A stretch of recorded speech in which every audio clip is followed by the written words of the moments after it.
হরিণা এলাকার ঐতিহ্যবাহী জগন্নাথ জিউর মন্দিরের সার্বিক উন্নয়নে নতুন উদ্যোগ নেওয়া হয়েছে। সোমবার সকালে এক অনুষ্ঠানের মাধ্যমে মন্দিরের উন্নয়ন প্রকল্পের আনুষ্ঠানিক শিলান্যাস করেন এলাকার বিধায়ক জিতেন্দ্র চৌধুরী। জানা গেছে, বিধায়ক উন্নয়ন তহবিল থেকে প্রায় 8,38,000 টাকা ব্যয়ে মন্দিরের বিভিন্ন উন্নয়নমূলক কাজ বাস্তবায়ন করা হবে। প্রকল্পের আওতায় মন্দিরের পরিকাঠামোর উন্নয়নের পাশাপাশি ভক্ত ও দর্শনার্থীদের জন্য প্রয়োজনীয় সুযোগ সুবিধাও বৃদ্ধি করা হবে। শিলান্যাস অনুষ্ঠানে উপস্থিত ছিলেন মন্দির কমিটির সভাপতি স্বপন সরকার, সম্পাদক, কমিটির অন্যান্য সদস্য, স্থানীয় জনপ্রতিনিধি এবং এলাকার বহু ধর্মপ্রাণ মানুষ। অনুষ্ঠানে বক্তারা বলেন, এই উন্নয়ন প্রকল্প বাস্তবায়িত হলে মন্দিরের অবকাঠামো আরও সমৃদ্ধ হবে এবং ধর্মীয় ও সামাজিক কর্মকাণ্ড পরিচালনায় নতুন গতি আসবে। দীর্ঘদিনের দাবি বাস্তবায়নের পথে এই উদ্যোগ স্থানীয় বাসিন্দাদের মধ্যে সন্তোষের আবহ সৃষ্টি করেছে। উপস্থিত সকলে দ্রুত ও সুষ্ঠুভাবে উন্নয়ন কাজ সম্পন্ন করার প্রত্যাশা ব্যক্ত করেন।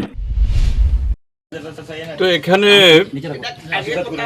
মন্দিরের যে সেবায়িত যারা বা সেবক বা অন্যরা যারা এরকম যাত্রীরা আসে, তাদের সুবিধার জন্য বসা, বিশ্রাম করা বা অন্যান্য জন্য একটা পরিকাঠামো দরকার। তো আমার কাছে এই কমিটি এরকম বিধায়ক এলাকা উন্নয়ন প্রকল্প থেকে তারা কিছু পয়সা দেওয়ার জন্য চেয়েছিলেন, এটা মঞ্জুর করা হয়েছে। এর কাজ টেন্ডার কন্ট্রাক্টর নিয়োগ করা হয়ে গেছিল, কিন্তু কোনো একটা কারণে এই কয়েকটা মাস স্থগিত ছিল।